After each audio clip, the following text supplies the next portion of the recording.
नमस्कार, बहुत स्वागत है आपका विशेष में। मैं हूँ राजश्री आपके साथ और आज विशेष में बात हम मानव अधिकार की करेंगे। इंसानी अधिकार किसी भी शख्सियत के वजूद की पहचान है। इंसानी अधिकार के लिए लड़ाई वजूद की जंग मानी जाती है। अधिकारों के लिए जारी हर लड़ाई को ताकत देने के लिए हर साल 10 दिसंबर को अंतर्राष्ट्रीय मानवाधिकार दिवस मनाया जाता है। पूरी दुनिया में मानवता के खिलाफ हो रहे जुल्म सितम को रोकने, उसके खिलाफ संघर्ष को नई परवाज देने में इस दिवस की अहम भूमिका है। मानवाधिकार दिवस मनाने का उद्देश्य पूरी दुनिया में लोगों को अपने अधिकारों के प्रति जागरूक करना है। मानवता के खिलाफ हो रहे अपराध को रोकने और उसके खिलाफ संघर्ष को नई आवाज देना इस दिवस का मकसद है। किसी भी इंसान की जिंदगी, आजादी, बराबरी और सम्मान का अधिकार ही मानवाधिकार है। भारतीय संविधान इस अधिकार की न सिर्फ गारंटी देता है बल्कि इसे तोड़ने वाले को अदालत सजा भी देती है। भले ही आज ह्यूमन राइट्स को एक विदेश से आई हुई अवधारणा माना जाता है, लेकिन मानवाधिकार के संरक्षण के लिए वसुधैव कुटुंबकम का सार्वभौमिक सिद्धांत हमारी संस्कृति में निहित रही है।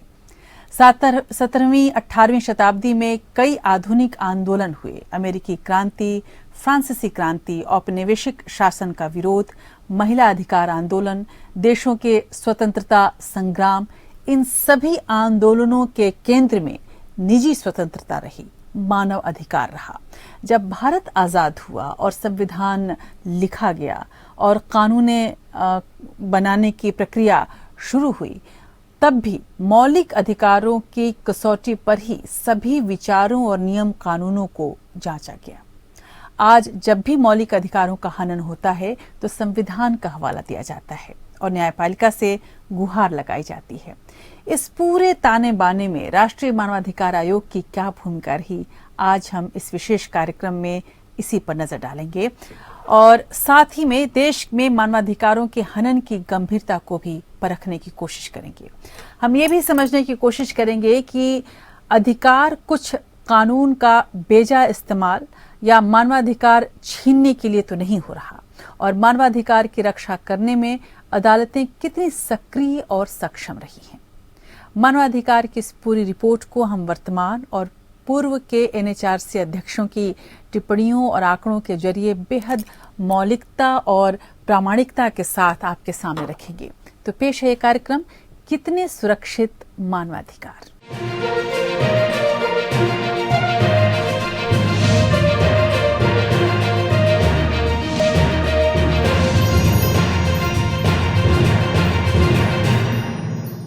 हर साल 10 दिसंबर को अंतर्राष्ट्रीय मानवाधिकार दिवस मनाया जाता है। साल 1948 में इसी दिन यूनाइटेड नेशंस के 56 सदस्यों ने universal declaration of human rights को अपनाया था। दरअसल मानवाधिकार के प्रति जागरूकता दूसरे विश्व युद्ध की विभीषिका के बाद हुई, जब सैकड़ों बेगुनाहों की जान चली गई और तब जाकर ये समझा गया कि मानवाधिकार के ऊपर सोचना समझना बेहद जरूरी है। युद्ध के दौरान नागरिकों और युद्धबंदियों को जो यातनाएं दी गईं, उससे पहले हिटलर के राज में होलोकॉस्ट हुआ और जहां यहूदियों को मारा गया, अमेरिका में अश्वेतों और गुलामों के खिलाफ हक की लड़ाई लड़ी गई, अफ्रीका में रंग भेद नीति के खिलाफ हुंकार भरी गई, तब जाकर ये माना गया कि मानवाधिकार की कितनी जरूरत है। 2010 के अरब स्प्रिंग को भला कौन भूल सकता है, जब मुस्लिम देशों में सरकारों की दमनकारी नीतियों के खिलाफ जनता ने विद्रोह किया था। अंतर्राष्ट्रीय स्तर पर मानवाधिकार की जंग ने विश्व के मानवाधिकार आंदोलन को और मजबूत किया। अंतर्राष्ट्रीय मानवाधिकार दिवस इन जन आंदोलनों का एक प्रतीक बना। अब हर साल संयुक्त राष्ट्र इस दिन को जश्न के रूप में और अधिक प्रभावशाली और उत्साहजनक बनाने के लिए मानवाधिकार दिवस के लिए एक अलग विषय चुनता है। इस बार का थीम गरिमा, स्वतंत्रता और सभी के लिए न्याय है। इसी कड़ी में मानवाधिकारों की सार्वभौम घोषणा की 75वीं वर्षगांठ 10 दिसंबर 2023 को भी मनाई जाएगी।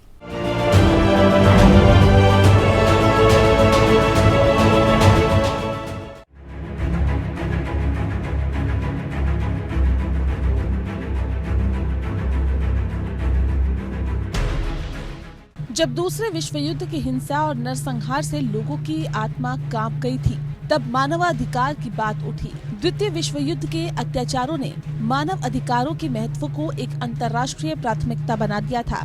संयुक्त राष्ट्र महासभा ने 10 दिसंबर 1948 को मानव अधिकारों को स्वीकार किया था। तब से 10 दिसंबर को विश्व मानवाधिकार दिवस मनाया जाता है। मानवाधिकारों की अवधारणा कई शताब्दियों पहले इंग्लैंड में राजा जॉन के समय से अस्तित्व में है। वहाँ की प्रजा ने राजा को मैग्ना कार्टा या महाधिकार पत्र पर, जिसमें बहुत सी बातों का उल्लेख है जिन्हें बाद में मानवाधिकारों का नाम दिया गया, हस्ताक्षर करने के लिए बाध्य किया गया। इसमें सरकार के हस्तक्षेप के बिना आजादी से गिरजाघर जाने का अधिकार, सभी नागरिकों के लिए निजी संपत्ति वंशागत करने का अधिकार और अत्यधिक करों से मुक्त रहने के अधिकार शामिल थे। यूरोप में 18वीं और 19वीं शताब्दी में कई दार्शनिकों ने प्राकृतिक अधिकारों की अवधारणा का प्रस्ताव रखा। 17वीं शताब्दी के अंत में 2 ऐसी क्रांतियां हुई जो मानवाधिकारों के लिए अहम साबित हुई, जिसमें अमेरिका की जंग भी थी। 1789 में फ्रांस के लोगों ने राज्य सत्ता को उखाड़ फेंका और सर्वप्रथम फ्रांसीसी गणराज्य की स्थापना की।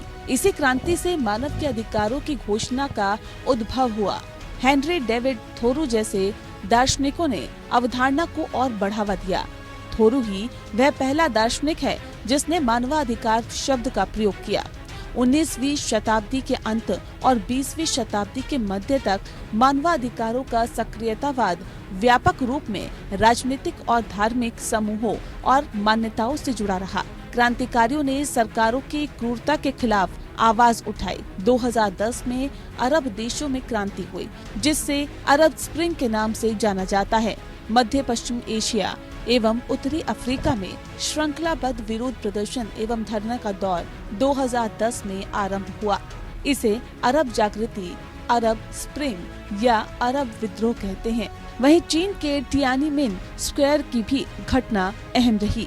4 जून 1989 को कम्युनिस्ट पार्टी के उदारवादी नेता हु याओबैंग की मौत के खिलाफ हजारों छात्र तियाननमेन चौक पर प्रदर्शन कर रहे थे।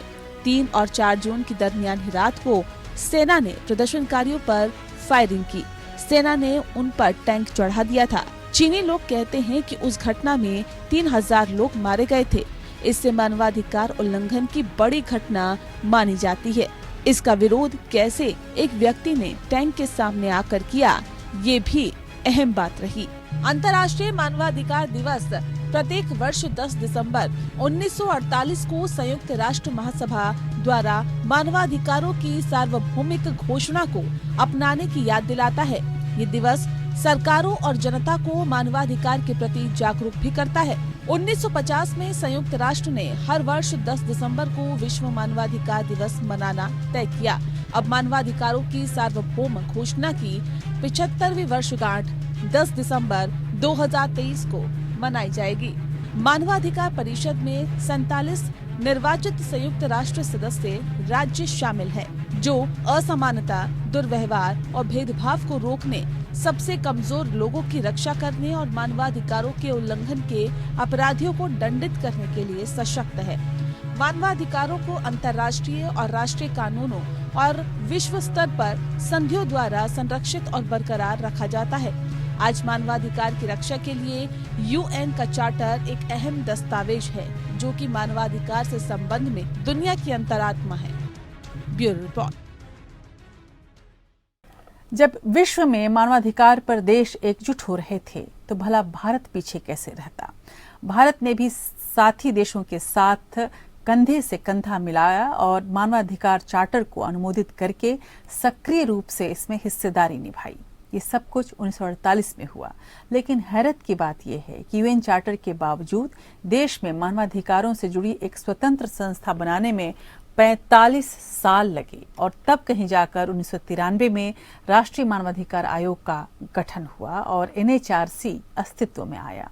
खैर, एनएचआरसी तो बना और फिर देश में हो रहे मानवाधिकार हनन की घटनाओं पर औपचारिक तरीके से आवाज उठाई जाने लगी। लेकिन पहले चेयरमैन थे इसके न्यायमूर्ति रघुनाथ मिश्र और दूसरे चेयरमैन थे जस्टिस एम एन वेंकटचलैया। इस दौरान भी मानवाधिकार से जुड़े हुए तमाम मामले ऐसे आते रहे जिस पर चिंतित होना स्वाभाविक रहा। ऐसे में जस्टिस एम एन वेंकटचलैया के कार्यकाल में आयोग का कद और बढ़ा। मैरी रॉबिन्सन तत्कालीन संयुक्त राष्ट्र मानवाधिकार उच्चायुक्त ने उस वक्त कहा था उन्होंने कि भारत का NHRC इस बात का एक उदाहरण है कि अगर यह ठीक से गठित किया जाता है तो ऐसी संस्थाएं व्यक्त शक्तियों के बिना भी क्या हासिल कर सकती हैं। आइए भारत में मानवाधिकार आयोग की रचना और संरचना पर नजर डालते हैं।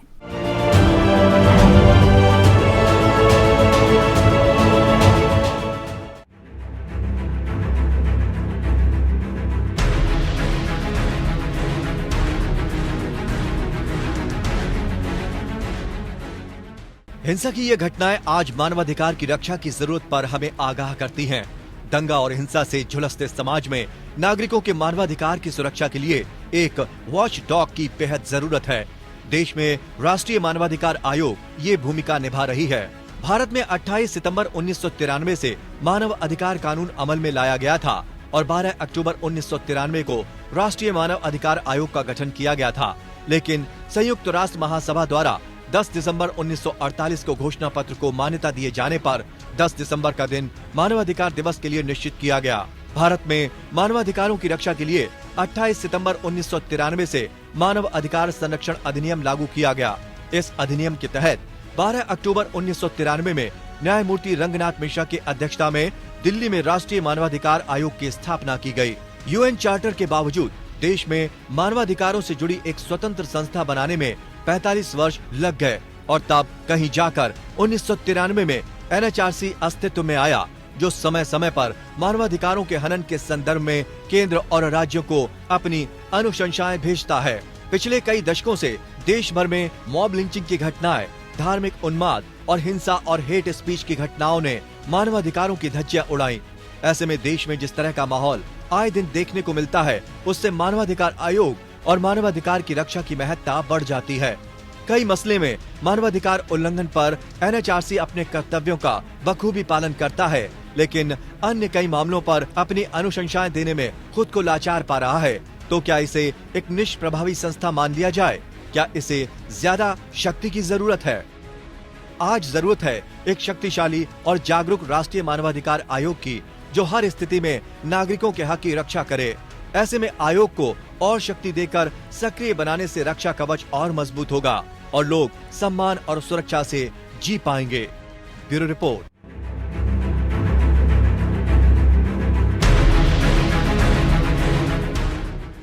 हम बात कर रहे हैं मानवाधिकार की। जब मानवाधिकार की बात होती है तो पुलिस की प्रताड़ना याद आ जाती है। पुलिस प्रताड़ना मानवाधिकार उल्लंघन का बड़ा मसला है। पिछले वर्षों में हिरासत में मौतें बढ़ी हैं। हाल में सरकार ने लोकसभा में बताया कि पिछले 2 साल में पुलिस हिरासत में 4,484 मौतें हुई हैं। हिरासत, प्रताड़ना और मौत मामले में पुलिस हमेशा कटघरे में रही है। कन्विक्शन रेट काफी कम है। सुप्रीम कोर्ट ने मध्य प्रदेश राज्य बनाम श्याम सुंदर त्रिवेदी फैसले में कहा था कि हिरासत में अत्याचार पुलिस और जेल अधिकारियों में आपराधिकता और सांठगांठ को दर्शाता है। पुलिस अक्सर यातना के सबूतों को नष्ट करके, पोस्टमार्टम नहीं करके या जल्दबाजी में यातना पीड़ितों के शवों को अंतिम संस्कार नहीं करके छिपाने की कोशिश करती है। मानवाधिकार के मामलों में बढ़ती हुई जागरूकता ने हिरासत में मौत के मामले को बहस के केंद्र में ला दिया है, लेकिन इससे प्रणाली में कोई सुधार नहीं हुआ है। इस समस्या में NHRC की भी जिम्मेदारी हमेशा से देखी गई है।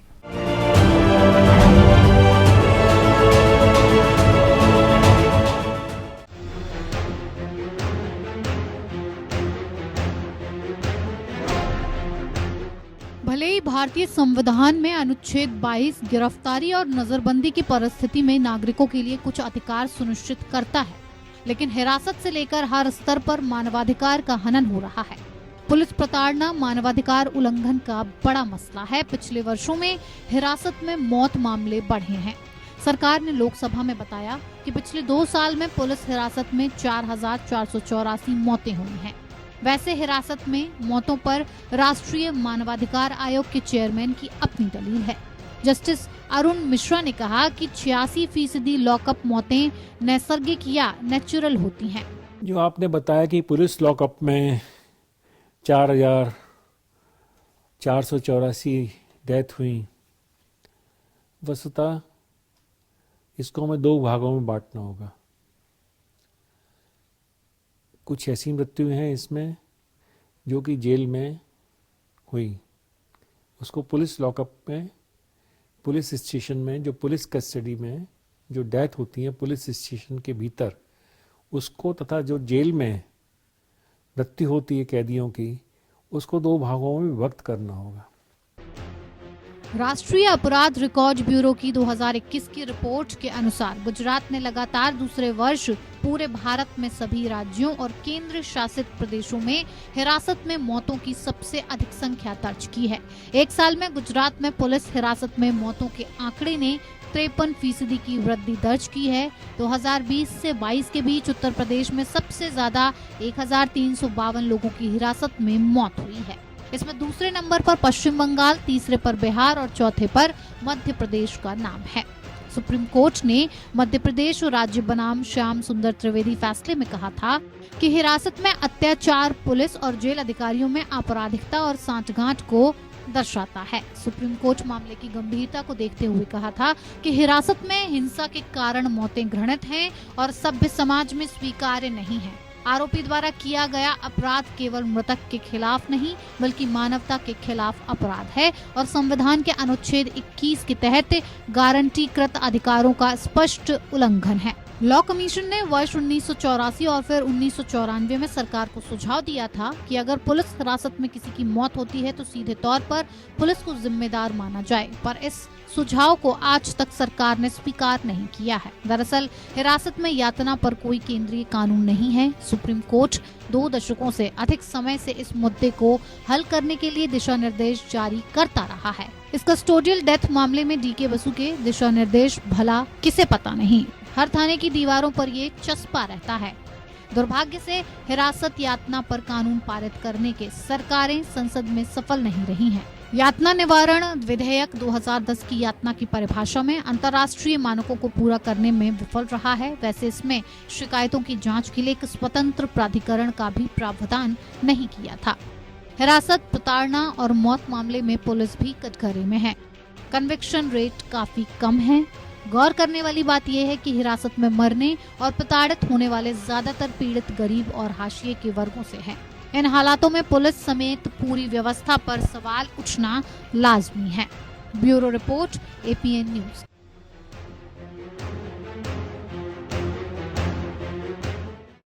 एक और शब्द है जो मानवाधिकार के लिए एक तरह से कहा जाए तो ऐसे तीर की तरह है जो सीधे तौर पर मानवाधिकार की हत्या करता है, और वो शब्द है इनकाउंटर। एक ऐसा शब्द जो कि पुलिस महकमे पर एक बड़ा सवालिया निशान लगाता है। एक हालिया उदाहरण है कि किस मई को सुप्रीम कोर्ट द्वारा नियुक्त आयोग ने जस्टिस VS सिरपुरकर की कमेटी ने ये निष्कर्ष निकाला कि दिशा बलात्कार मामले में आरोपी 4 व्यक्तियों का एनकाउंटर पुलिस द्वारा किया गया। ऐसे कई मामले हैं जिसमें खाकी को कटघरे में खड़ा किया गया। एक और उदाहरण, पुलिस ने अंडरवर्ल्ड का खात्मा करने के लिए 1999 से 2004 तक 5 वर्षों में संदिग्ध और न्यायतर या एक्स्ट्रा जुडिशियल हत्याओं को एनकाउंटर करार देकर 500 से ज्यादा लोगों को मार गिराया था। सुरक्षा बल और अपराधियों के बीच हुई मुठभेड़ में जब किसी अपराधी की मौत हो जाती है तो पुलिसिया भाषा में इसे इनकाउंटर कहा जाता है। कानून में वैसे कहीं भी इनकाउंटर को वैध ठहराने का कोई प्रावधान नहीं। सुप्रीम कोर्ट ने 2015 में पुलिस एनकाउंटर्स के संबंध में दिशा निर्देश जारी करते हुए हर एनकाउंटर की जांच को अनिवार्य किया था। ये जांच स्वतंत्र एजेंसी से कराई जाती है। पिछले 6 वर्षों में मुठभेड़ मामलों में 0 अभियोग और सजा हुई है। 2010 में राष्ट्रीय मानवाधिकार आयोग ने एक पत्र में कहा था कि आयोग ने पाया है कि अधिकांश राज्य उसके द्वारा जारी की गई सिफारिशों का सही अर्थों में पालन नहीं कर रहे हैं। जाहिर है कि दिशा निर्देशों की कमी नहीं है, लेकिन मानवाधिकार की हर कदम पर अनदेखी हो रही है। आखिर किस आधार पर यह अनदेखी होती है और कैसे मानवाधिकार आयोग इस पर लगाम लगा सकता है, देखते हैं ये रिपोर्ट।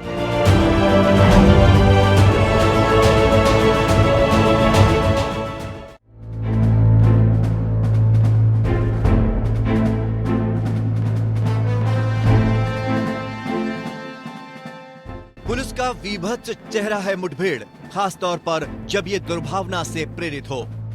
देश ने 2016-17 और 2021-22 के बीच 6 वर्षों में एनकाउंटर मौत मामलों में 15% की गिरावट देखी है, लेकिन पिछले 2 वर्षों में एनकाउंटर मौत मामलों में 69.5% की वृद्धि हुई है। मार्च में राज्यसभा में दिए गए सरकार के जवाब के मुताबिक सभी 6 वर्षों में केवल एक बार राष्ट्रीय मानवाधिकार आयोग ने पुलिस मुठभेड़ों में मौत के संबंध में अनुशासनात्मक कार्रवाई या अभियोजन की सिफारिश की है। इसके बजाय एनएचआरसी ने पिछले 6 वर्षों में कुल 7.16 करोड़ रुपए के मुआवजे की सिफारिश की है। एनएचआरसी के चेयरमैन जस्टिस अरुण मिश्रा का मानना है कि मुठभेड़ वहीं ज्यादा होती है जहां आतंकवाद या नक्सलवाद है। इन मुठभेड़ों में पुलिस वालों की भी जान जाती है। 21-22 में जो एक वर्ष के भीतर 1/4/21 से 31/3/22 तक के जो हमारे यहाँ डेटा उपलब्ध है, उसमें 153 इनकाउंटर के केस रजिस्टर हुए हमारे यहाँ। तो उसमें से अधिकांश केसेस इनकाउंटर डेथ के उन राज्यों के हैं जिसमें कि नक्सलाइट ऑपरेशन हो रहे हैं अथवा टेररिस्ट ऑपरेशन है। सुप्रीम कोर्ट ने 2015 में पुलिस एनकाउंटर्स के संबंध में दिशा निर्देश जारी करते हुए हर एनकाउंटर की जांच को अनिवार्य किया था। ये जांच स्वतंत्र एजेंसी से कराई जाती है। मौतों की जांच एक स्वतंत्र सीआईडी टीम करे जो 8 पहलुओं पर जांच करे। एनकाउंटर में हुई सभी मौतों की मजिस्टेरियल जांच होनी चाहिए। एनकाउंटर में हुई मौत के संबंध में तत्काल राष्ट्रीय मानवाधिकार आयोग या राज्य आयोग को सूचित किया जाए। अगर एनकाउंटर में अपराधी घायल होता है तो उसे मेडिकल की सुविधा दी जाए। अपराधी की मौत पर रिश्तेदारों को सूचित करें। एनकाउंटर में हुई मौत में शामिल पुलिस अधिकारियों को वीरता पुरस्कार नहीं दिए जाए। गलत या फर्जी एनकाउंटर में दोषी पाए गए पुलिसकर्मी को निलंबित कर उन पर उचित कार्रवाई की जाती है। इन दिशा निर्देशों का पालन नहीं हो रहा है तो पीड़ित सत्र न्यायाधीश से इसकी शिकायत कर सकता है, जो इसका संज्ञान अवश्य लेंगे। वारदात के 48 घंटों के भीतर ही पुलिस को मामले की रिपोर्ट राष्ट्रीय मानवाधिकार आयोग को भेजनी होगी। वहीं 3 महीने बाद पुलिस को आयोग के पास एक रिपोर्ट भेजनी होगी। पुलिस अधिकारी के दोषी पाए जाने पर मारे गए लोगों के परिजनों को उचित मुआवजा मिलना चाहिए। पुलिस वाले पर केस दर्ज करके मामले की तहकीकात की जाएगी। इस बात की जांच होगी कि पुलिसकर्मी द्वारा की गई कार्रवाई कानून के दायरे में है या नहीं। पुलिसकर्मी की गोली से कोई मारा जाता है तो पुलिस वाले पर सजा योग्य हत्या यानी कल्पेबल होमिसाइड का केस दर्ज किया जाना चाहिए। राष्ट्रीय मानवाधिकार आयोग और राष्ट्रीय अपराध रिकॉर्ड ब्यूरो द्वारा मुठभेड़ हत्याओं की रिपोर्टिंग में व्यापक डेटा अंतराल पर मौजूद है, जबकि ब्यूरो द्वारा भारत में अपराध की रिपोर्ट के मुताबिक 2020 में मुठभेड़ हत्याओं के 3 मामले दर्ज किए गए थे। एनएचआरसी ने एनकाउंटर मौत मामलों में कई दिशा निर्देश भी दिए हैं। मसलन एक पुलिस थाने के प्रभारी अधिकारी को जैसे ही पता चलता है उन्हें मुठभेड़ में मौत के बारे में उचित रूप से जानकारी दर्ज करनी चाहिए। अभियुक्त की मृत्यु के लिए अग्रणी तथ्यों और परिस्थितियों की जांच के लिए तत्काल कदम उठाए जाने चाहिए। क्योंकि पुलिस स्वयं मुठभेड़ में शामिल है, इसलिए मामलों की जांच राज्य अपराध जांच विभाग जैसी स्वतंत्र एजेंसी द्वारा की जानी चाहिए। पुलिस कार्रवाई के कारण हुई मौतों के सभी मामलों में अधिमानतः 3 महीने के भीतर एक मजिस्ट्रियल जांच की जानी चाहिए। 4 माह में जांच पूरी की जाए। पिछले 6 वर्षों में ऐसे मामलों में 0 अभियोग और सजा हुई है। 2010 में राष्ट्रीय मानवाधिकार आयोग ने एक पत्र में कहा था, आयोग ने पाया है कि अधिकांश राज्य उसके द्वारा जारी की गई सिफारिशों का सही अर्थों में पालन नहीं कर रहे हैं। जाहिर है कि दिशा निर्देशों की कमी नहीं है, लेकिन मानवाधिकार की हर कदम पर अनदेखी हो रही है। Bureau report.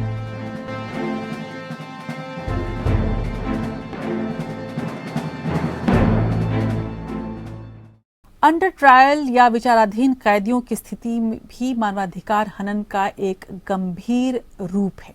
विचाराधीन कैदियों की सूची में भारत दुनिया में 6ठे स्थान पर है। देश में हर 4 कैदी में से 3 अंडर ट्रायल हैं, यानी विचाराधीन कैदी। सीआरपीसी की धारा 428 और 436A और भारत के विधि आयोग की 78वीं रिपोर्ट के मुताबिक एक अंडर ट्रायल कैदी एक गैर दोषी व्यक्ति है जिसे जांच पूछताछ के लिए जेल में हिरासत में लिया गया है। लेकिन वक्त गुजरता जाता है, केस कोर्ट में खिंचता रहता है और कैदी जेल में साल दर साल बंद रहते हैं। गरीब कैदी को वकील तक मुहैया नहीं हो पाते। महिला कैदियों में भी अंडर ट्रायलों की संख्या दोषियों की तुलना में कहीं ज्यादा है।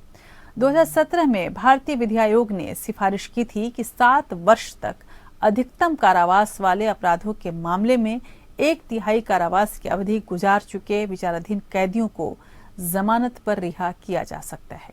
वैसे अदालतों के फैसले और टिप्पणियां हमेशा से अंडर ट्रायल को राहत देने के पक्ष में ही रही हैं।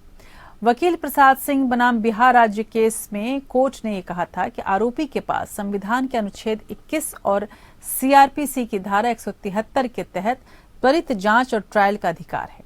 इन सब के बावजूद आज विचाराधीन कैदियों का मानवाधिकार हनन होते हुए कोई रोक नहीं पा रहा। क्या वजह है, देखते हैं इस रिपोर्ट में।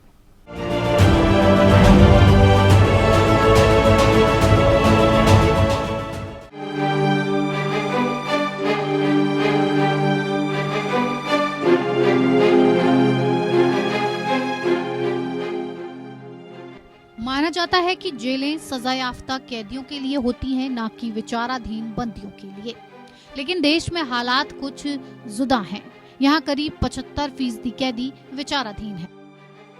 दुनिया भर की जेलों में औसतन 34% और राष्ट्रमंडल देशों में 35% कैदी विचाराधीन हैं। विचाराधीन कैदियों की सूची में 76% के साथ भारत दुनिया में छठे स्थान पर है। भारत में 3,71,848 कैदी ऐसे हैं जिनकी सुनवाई अदालत में शुरू भी नहीं हुई है, जिन्हें विचाराधीन कैदी के रूप में जाना जाता है। भारतीय जेलों में बंद सभी कैदियों में से 75% मुकदमे की प्रतीक्षा कर रहे हैं। ये वैश्विक औसत, जो कि 34% से बहुत ज्यादा है। भारत में हर 4 में से 3 कैदी बिना किसी अपराध के दोषी पाए बिना दंडात्मक सजा काट चुके। आंकड़ों के मुताबिक भारत की जेलों में उनकी क्षमता से काफी ज्यादा कैदियों को रखा गया है और इनमें से अधिकतर विचाराधीन कैदी ही हैं। इन कैदियों में ज्यादातर लोग ऐसे हैं जो आर्थिक रूप से कमजोर हैं या फिर समाज के पिछड़े तबके से ताल्लुक रखते हैं। जेलों में अनुसूचित जाति, अनुसूचित जनजाति, पिछड़े वर्ग और अल्पसंख्यक समुदाय से ताल्लुक रखने वाले कैदियों की संख्या ही ज्यादा है। इनकी न्याय तक पहुंच कम रहती है और ये जेल में लंबे वक्त तक रहने को मजबूर हैं। संविधान दिवस के दिन राष्ट्रपति मुर्मू ने इन उपेक्षित कैदियों को मदद की अपील की थी। वहाँ के लोग थोड़ा खाने पीने में, दूसरा चीज खाने पीने में माहिर होते हैं, है ना। थोड़ा बहुत कुछ ऐसे कर दिया, किसी को थप्पड़ मार दिया, क्या क्या धोखा लगा दिया जो लगाना नहीं चाहिए, लेकिन वो सब क्योंकि आजकल ऐसे बहुत सारा होता है, तो ये सालों साल उनको छुड़ाते नहीं है। उसका कारण जो भी बचा कुचा है ना घर पे, जमीन जायदाद जो भी अपना यूटेंसिल वो खत्म हो जाएगा, इसीलिए जाते नहीं, छुड़ाते नहीं। मैंने बोली इनके लिए तो कुछ करना होगा। वहीं राष्ट्रीय मानवाधिकार आयोग के चेयरमैन जस्टिस अरुण मिश्रा ने कहा कि हम गरीब कैदियों को सक्षम अधिवक्ता उपलब्ध नहीं करा पाए हैं। अदालत को इस तरह के मामलों पर व्यक्तिगत रूप से विचार करना चाहिए ताकि ये सुनिश्चित किया जा सके कि गरीब कैदियों की जेल अपील या परीक्षण जल्दी से आगे बढ़े।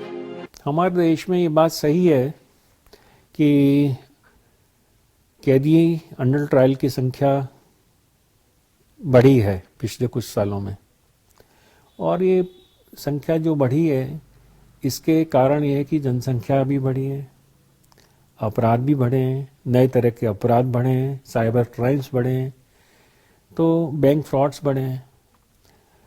जो हमारे यहाँ एक ग्लोबलाइजेशन हुआ उससे भी नए प्रकार के अपराध उत्पन्न हुए हैं, तो उसमें संख्या में इजाफा अवश्य हुआ है। परंतु हमारे यहाँ अगर देखें तो न्यायालयों की संख्या अभी पर्याप्त नहीं कही जा सकती, जितने प्रकरण न्यायालयों में लंबित हैं। तो न्यायालयों की संख्या बढ़ाना आवश्यक है और न्यायालय में त्वरित ट्रायल की आवश्यकता है। देश में कई ऐसे विचाराधीन कैदी हैं जो जमानत के बाद भी जेल के अंदर हैं। सुप्रीम कोर्ट ने इस मामले पर सुनवाई करते हुए नाराजगी जताई है। सुप्रीम कोर्ट ने राज्यों और केंद्र शासित प्रदेशों में ऐसे सभी कैदियों की जानकारी जुटाने को कहा है जो जमानत के बाद भी जेल में बंद हैं। सुप्रीम कोर्ट के जस्टिस किशन कौल की अध्यक्षता वाली पीठ ने इस मामले पर निर्देश जारी किए हैं। इस पीठ में जस्टिस AS ओका भी थे। 30 जुलाई को प्रधानमंत्री नरेंद्र मोदी ने जिला स्तरीय विचाराधीन समीक्षा समितियों से अंडर ट्रायल कैदियों की रिहाई में तेजी लाने का आग्रह किया था। देश में अंडर ट्रायल कैदियों से जुड़े मानवीय विषय पर सुप्रीम कोर्ट द्वारा पहले भी कई बार संवेदनशीलता दिखाई गई है। ऐसे कितने ही कैदी हैं जो कानूनी सहायता के इंतजार में वर्षों से जेलों में बंद है। हमारी डिस्ट्रिक्ट लीगल सर्विस अथॉरिटीज इन कैदियों को कानूनी सहायता देने का जिम्मा उठा सकती है। आज यहां देश भर से डिस्ट्रिक्ट जजेज आए हैं। मेरा उनसे आग्रह है कि district level under trial review committee के चेयरमैन होने के नाते अंडर ट्रायल कैदियों की रिहाई में तेजी लाएं। कैदियों की संख्या के मामले में भारत विश्व में दूसरे स्थान पर है। जेलों में अंडर ट्रायल बंदियों की आबादी लगातार बढ़ रही है। अंडर ट्रायल कैदी जेल में पड़े रहने का एक कारण ये भी है कि उनकी आर्थिक स्थिति का खराब होना, जिसके चलते वो जमानत देने या मुकदमे लड़ने में सक्षम नहीं होते हैं। अदालतों में पेंडिंग केसों के कारण भी इनकी सुनवाई नहीं हो पाती है। ऐसे में न्यायिक प्रक्रिया और जेल व्यवस्था में बदलाव के जरिए ही कैदियों को बचाया जा सकता है। Bureau report, APN news.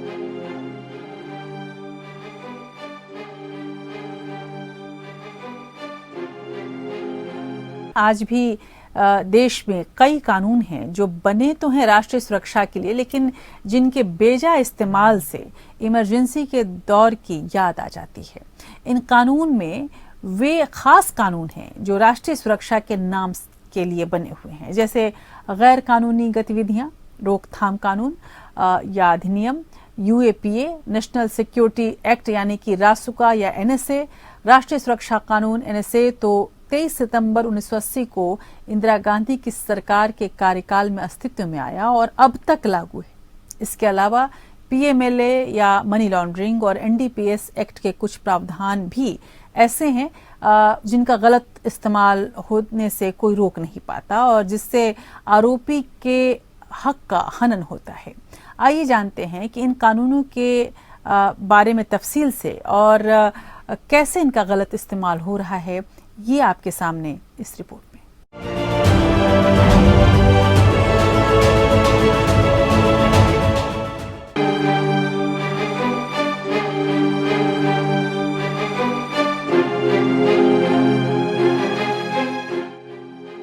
आज भी देश में ऐसे कानून हैं जिनका बेजा इस्तेमाल लोगों के दिलों में दहशत पैदा कर देता है।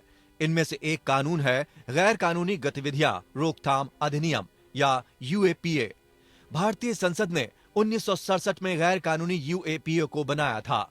हालांकि 2004, 2008, 2012 और 2019 में इस कानून में बदलाव किए गए, लेकिन 2019 के संशोधन में इसमें कठोर प्रावधान जोड़े गए थे, जिसके बाद से ही ये सवालों के कटघरे में है। 2019 के संशोधनों में एक महत्वपूर्ण बात यह है कि इस कानून के तहत सरकार किसी संगठन या संस्थाओं को ही नहीं बल्कि किसी व्यक्ति विशेष को भी आतंकी घोषित कर सकती है। UAPA कानून के सेक्शन 43D(2) के तहत पुलिस हिरासत के समय को 2 गुना तक बढ़ा सकती है। इसके तहत 30 दिन की पुलिस हिरासत मिल सकती है। वहीं न्यायिक हिरासत 90 दिन तक की हो सकती है, जबकि अन्य कानून के तहत हिरासत केवल 60 दिन की होती है।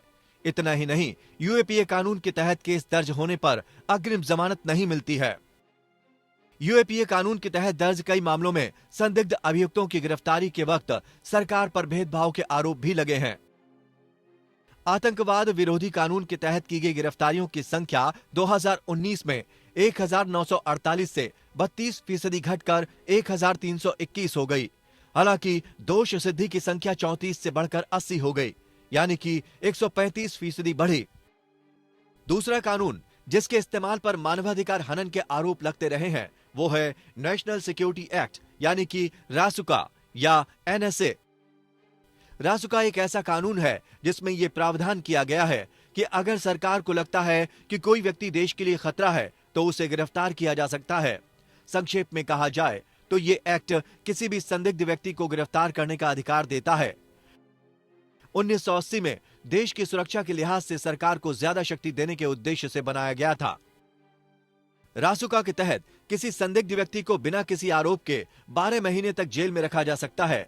इसमें केवल राज्य सरकार को यह सूचित करने की आवश्यकता है कि NSA के तहत व्यक्ति को हिरासत में लिया गया है।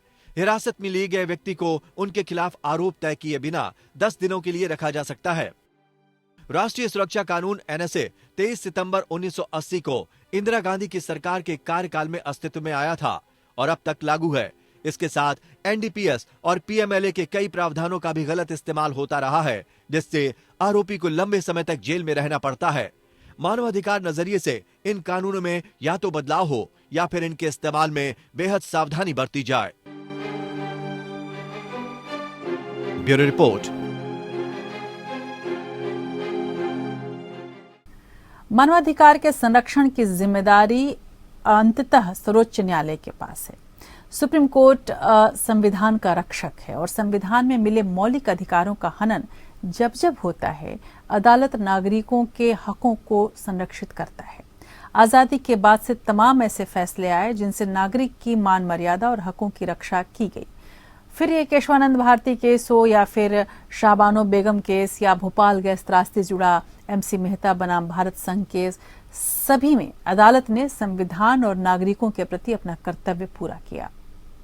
आइए देखते हैं एक रिपोर्ट जिसमें आपको हम उन अहम केसों की जानकारी देंगे जहां पर मानवाधिकार हनन जहां जहां हुआ वहां वहां अदालत ने अपनी आवाज मुखर की।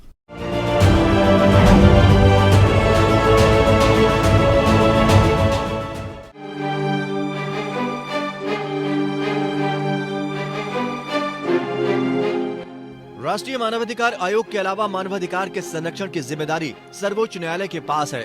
सुप्रीम कोर्ट के पास न्यायिक समीक्षा की शक्ति है, जो अनुच्छेद 32 के तहत अदालत को सरकार द्वारा किए गए सभी कानूनों की समीक्षा करने और इसे शून्य घोषित करने की अनुमति देता है। ये चेक एंड बैलेंस संविधान में अंतर्निहित है। अदालतों ने अपने फैसलों से मानवाधिकारों की रक्षा भी की है। वो शाहबानो केस हो या भोपाल गैस त्रासदी, हर वर्ग के बुनियादी हकों और मानवाधिकार की रक्षा के लिए अदालतें सामने आई हैं। एक नजर मानवाधिकार से जुड़े अदालती फैसलों पर। हरविंदर कौर बनाम हरमदर सिंह चौधरी। कोर्ट ने कहा कि पर्सनल लॉ लैंगिक असमानता के प्रति भेदभावपूर्ण नहीं है। मोहम्मद अहमद खान बनाम शाहबानो बेगम। मुस्लिम पर्सनल लॉ को चुनौती, मुस्लिम तलाकशुदा शाहबानो को मिला गुजारा भत्ता। NC मेहता बनाम भारत संघ। भोपाल गैस त्रासदी कांड केस। सुप्रीम कोर्ट ने अनुच्छेद 21 और 32 के दायरे का विस्तार किया। ओल्गा टेलिस बनाम बॉम्बे म्यूनिसिपल कॉर्पोरेशन। कोर्ट ने कहा कि अनुच्छेद 21 के मुताबिक आजीविका का अधिकार जीवन का अधिकार है। कोर्ट ने फुटपाथ पर रहने वालों को बेदखल करने पर रोक लगाई। सरला मुदगल बनाम भारत संघ। कोर्ट ने कहा कि हिंदू व्यक्ति इस्लाम कबूल करता है, फिर भी वो 2 निकाह नहीं कर सकता। विशाखा बनाम राजस्थान राज्य। सुप्रीम कोर्ट ने कार्यस्थल पर महिलाओं के यौन उत्पीड़न को रोकने के लिए दिशा निर्देश जारी किए। मानवाधिकार के मामलों पर सुप्रीम कोर्ट अपनी न्यायिक भूमिका निभा रहा है, लेकिन NHRC की संरचना और कामकाज में वक्त की चुनौतियों के मद्देनजर दुरुस्त करना होगा। तो कुछ ऐसी रही है अदालतों की सक्रियता जिससे देश में नागरिकों का मौलिक अधिकार संरक्षित और सुरक्षित रहा है। अदालत तो अंतिम चौखट है, उससे पहले मानवाधिकार हनन के मामले में NHRC को पहल करनी होती है। जो मसले सरकार नहीं उठाती या नहीं उठाना चाहती, उसे आयोग अपनी पहल से सबके सामने रखता है और प्रभावितों को न्याय दिलाने की कोशिश करता है। अगर आज मानवाधिकार के मामले बढ़ते दिख रहे हैं तो इसमें ये बात भी निहित है कि जनता की जागरूकता बढ़ी है। मीडिया भी ऐसी खबरों को लगातार सामने रखता है जिससे कि सरकार प्रशासन पर दबाव पड़े और वो सक्रिय हो। ऐसे में आज जब लोगों का विश्वास NHRC पर बढ़ा है तो आयोग की जिम्मेदारी भी बढ़ी है और वह अपने कार्यक्षेत्र में बेहतर काम करके नागरिकों के हक की आवाज बुलंद कर रही है और उन्हें सम्मान और सुरक्षा की जिंदगी देने की कोशिश में लगी हुई है।